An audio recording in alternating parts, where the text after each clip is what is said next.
अभय दुबे, पहले याद है हमें, योग को लेकर भी पूरा विपक्ष खूब तंज कसता था प्रधानमंत्री पर कि वो अपनी छवि चमकाते हैं, इसको पीआर की तरह इस्तेमाल करते हैं। लेकिन आज अभय दुबे, कांग्रेस पार्टी जो ट्विटर पर लिख रही है कि योग को लोकप्रिय बनाने का श्रेय नेहरू जी को जाता है, इससे हम ये माने कि आपने अपना हमला करने का अंदाज बदल दिया है और योग को कम से कम आपने बख्श दिया है। अभय दुबे। हाँ माणक जी, देखिए, आप सत्ता पक्ष के लोगों की अगर बात सुनेंगे तो वो 24 घंटे रोने रोने की बात करते हैं। अरे आज का अच्छा दिन था, आज तो प्रतिपक्ष को कोसकर रोने की बात नहीं करती कम से कम शाजिया जी। वही तो अच्छा दिन है, इसीलिए शुभकामनाएं। अगर हम ये कहें कि पंडित नेहरू ने किया है तो भी भारतीय जनता पार्टी को तकलीफ होती है। इसमें तो प्रसन्नता व्यक्त करनी चाहिए। और पंडित नेहरू ने सनातन समय से योग में सिद्धहस्त भारत रहा है, हमारे बड़े बड़े योगी हुए हैं और अच्छी बात है। देखिए, प्रधानमंत्री जी जब यूएस का स्टेट विजिट पर गए हैं तो ये भारतीय जनता पार्टी के नेता को आमंत्रण नहीं है मोदी जी को, ये हमारे भारत के प्रधानमंत्री और समूचे भारत को आमंत्रण है। तो हम सबको गर्व होता है अगर वो भारत का प्रतिनिधित्व करते हैं और पूरे भारत को आमंत्रित किया जाता है। लेकिन प्रतिपक्षी दल होने के नाते हमारा दायित्व है कि हम आगाह भी करें सरकार को कि सरकार ध्यान रखिएगा कि पिछले समय भी माणक गुप्ता जी ने जब ट्रंप साहब से मोदी जी गले मिले थे तो इस ऑप्टिक्स पर खूब चर्चा की और खूब भारतीय जनता पार्टी ने महिमा मंडन किया था। लेकिन ट्रंप साहब से जब गले मिले तो पता लगा कि हम जीएसपी से बाहर हो गए, जनरलाइज सिस्टम ऑफ प्रेफरेंस से, जिसमें 2000 चीजों को हम ड्यूटी फ्री एक्सपोर्ट करते थे यूएस को, उन्होंने प्रतिबंध लगा दिया। वो मोदी जी के जाने के एक दिन पहले प्रेस कॉन्फ्रेंस ली कि India and China are eating our lunch, और हमें पेरिस कन्वेंशन से बाहर कर दिया उन्होंने जो क्लाइमेट चेंज के लिए था। उसके बाद H1B वीजा पर हमारे रोक लगा दी। तो ये परिस्थितियां फिर से निर्मित नहीं है। एक स्वर्णिम अवसर भारत के पास आया है जब प्रधानमंत्री जी वहां गए हैं अमेरिका।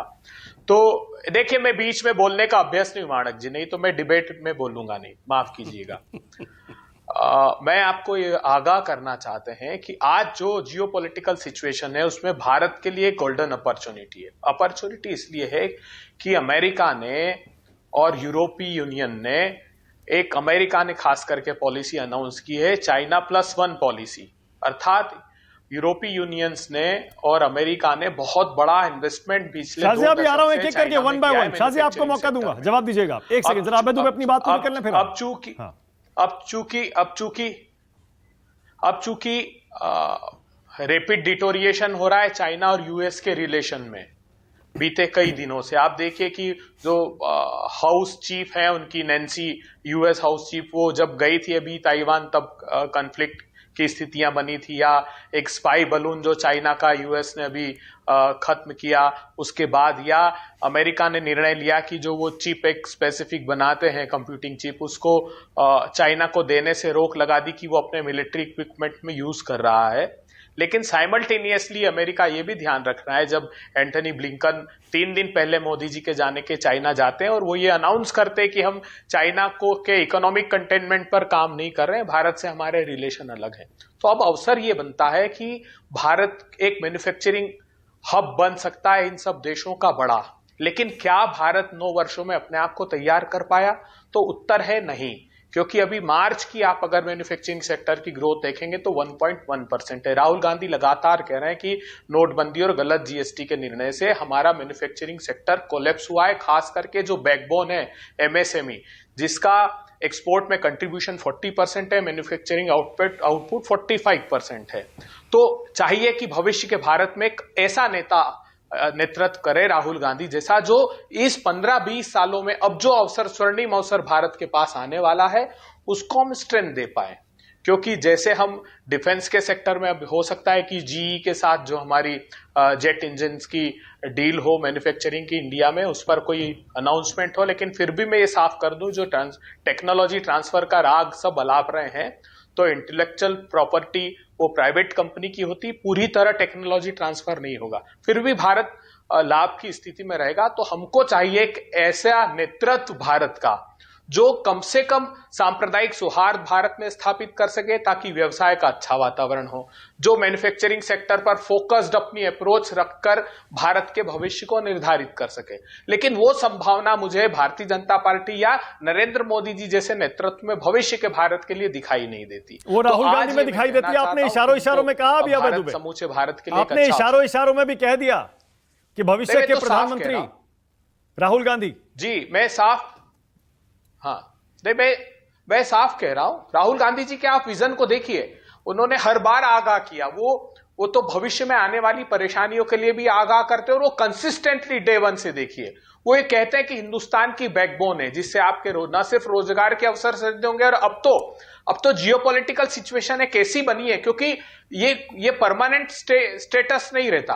आप अगर देखेंगे तो अबे दुबे, वो ठीक है, आपकी पार्टी है, आपके नेता हैं, आपका हक बनता है, आपकी जिम्मेदारी भी है कि आप राहुल गांधी को प्रधानमंत्री के तौर पर प्रोजेक्ट करें, लेकिन टाइमिंग ऐसी है अबे दुबे, 2 दिन बाद विपक्ष की बैठक होने वाली है। बैठे हैं राजीव रंजन और शिवसेना उद्धव गुट से आनंद दुबे। आप ऐसे में अगर राहुल गांधी का दावा ठोक देंगे प्रधानमंत्री पद पर तो मीटिंग कैसे होगी, फिर आगे बढ़ेगी? तो उस मीटिंग में किसी को कोई ग्रीवेंसेस नहीं है। राहुल गांधी जी का नाम मैंने प्रतीकात्मक लिया है, जो एक भविष्य दृष्टि नेता, जिसकी भविष्य में एक ऐसा दृष्टिकोण वाला नेता दिखाई देता है। आप देख लिए प्रतिपक्षी दलों में सभी नेता ऐसे हैं जो भारत के लिए के भविष्य की बात करने के लिए एकजुट होंगे, जो भारत की बेरोजगारी, महंगाई, संसाधनों की लूट। ओके, मैं समझ गया। शाजिया इल्मी जवाब दे रही है। शाजिया बोलिए, आपकी बारी है। देश का नेतृत्व सही हाथों में नहीं है, राहुल संभाल सकते हैं बस। जी बिल्कुल, मैं 2-3 बहुत जल्दी से बहुत सारी चीजें यहाँ पे कही गई हैं। एक तो योग की प्रथा, योग के विज्ञान का मजाक उड़ाया गया है, जो भाटी जी ने किया उसका जवाब मैंने दे दिया है। दूसरी बात, मेरे बहुत अच्छे भाई कांग्रेस के अजय भाई ने कुछ बातें कही हैं जो बिल्कुल गलत हैं। पेरिस एग्रीमेंट से यूएस ने खुद पुल आउट किया है, उसमें भारत का कुछ लेना देना नहीं है, और यूएस के अंदर ट्रंप के पुल आउट करने से कार्बन एमिशंस को रोकने की जो पूरी अभियान है उसको एक तरह से ठेस पहुंची है, लेकिन भारत का उससे कुछ लेना देना नहीं है। तो ये पता नहीं ये पॉइंट कहाँ से लाए, लेकिन पूरी तरह से गलत था और ये फिट नहीं होता है, इससे भारत का कुछ लेना देना नहीं है। और तीसरी ज़रूरी बात जो मैं कहना चाह रही हूँ, 191 अरब डॉलर्स का ट्रेड जो इससे पहले कभी नहीं हुआ, ये रिकॉर्ड देखा जा रहा है। चौथी बड़ी बात, चीन ने बाकायदा, चीन को सबसे पहले तो जो बाइडेन ने शी जिनपिंग को तानाशाह कहा है एंथोनी ब्लिंकन की विजिट के बाद। इसके साथ साथ चीन ने जो कोशिश और उसका पुराना सदाबहार दोस्त पाकिस्तान का के लिए जो प्यार था, वो आज साजिद मीर के उस प्रपोजल को लेकर सामने आ गया कि चाहे वो हाफिज सईद हो या मसूद अजहर हो या फिर अब साजिद मीर हो, उनको प्रोटेक्शन देने के लिए जो चीन लगातार बोल रहा था, उसके खिलाफ भी यूएस ने भारत की तरफ से आवाज़ उठाई है। अपने आप में जो बाइडेन का चीन को और इस दुनिया में डिप्लोमेटिक पालेंस में इस भाषा का इस्तेमाल करना और शी जिनपिंग को के कहना कि वो तानाशाह हैं, इसके साथ साथ चीन का ये बयान आना कि ग्लोबल सप्लाई चेन में कहीं भारत की जगह ना बन जाए, और अगर अमेरिका भारत की तरफ देख रहा है तो गलत कर रहा है, यानी कि चीन को इनसिक्योर फील करना होना और उसको जताना, अपने आप में ये इतनी शानदार ऐतिहासिक उपलब्धियां हैं। दिल में आप भी जानते हैं अजय भाई और हम भी जानते हैं। दूसरी बात, योगा का सॉफ्ट पावर क्या है? योगा हम सब जानते थे, हमारी विरासत है, हमारी सांस्कृतिक विरासत है, दुनिया भर के लोग इस्तेमाल करते थे, यूज़ करते थे, प्रयोग करते थे योग का, और उससे उनके चाहे सुकून हो, चाहे ऊर्जा हो, चाहे स्वास्थ्य हो, उसमें इजाफा होता था। अब बाकायदा जब से उस वक्त भी मुखालफत हुई थी, आप सब जानते हैं, मैं इसी तरह टीवी चैनल पे बैठी थी और सब लोग कह रहे थे क्या बड़ी बात है इसमें, योगा डे मनाया जा रहा है यूनाइटेड नेशंस में, क्या बड़ी बात है। संयुक्त राष्ट्र में इसका संज्ञान लेना, पूरे विश्व को इसको बनाना और अपने आप में मुझे लगता है ये इससे बड़ा soft okay, all right. Rajiv Ranjan और आनंद दुबे, पहले राजीव रंजन।